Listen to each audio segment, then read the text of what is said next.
C'est une découverte qui pourrait révolutionner la production d'énergie sur Terre.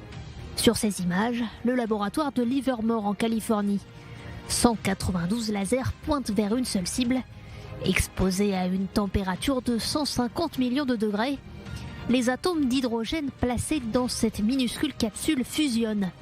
Pour la première fois, une réaction de fusion nucléaire qui reproduit le processus qui alimente le Soleil et produit davantage d'énergie que celle utilisée au départ.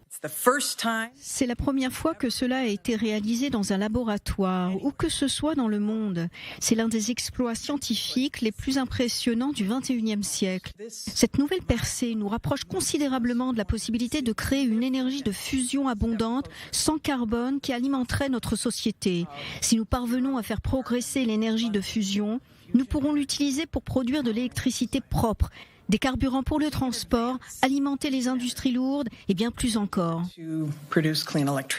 Pour réussir une fusion nucléaire le 5 décembre dernier, il a fallu faire appel au plus grand système de laser du monde, capable de générer 10 fois la température du Soleil.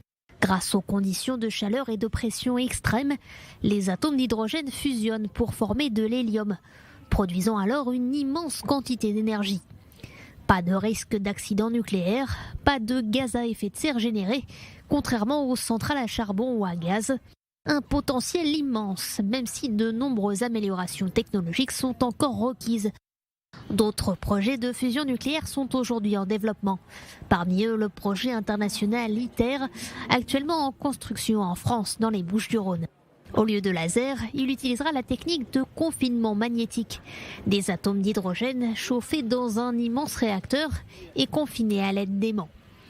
La fusion nucléaire pourrait hypothétiquement produire 4 millions de fois plus d'énergie que le charbon, le pétrole ou le gaz.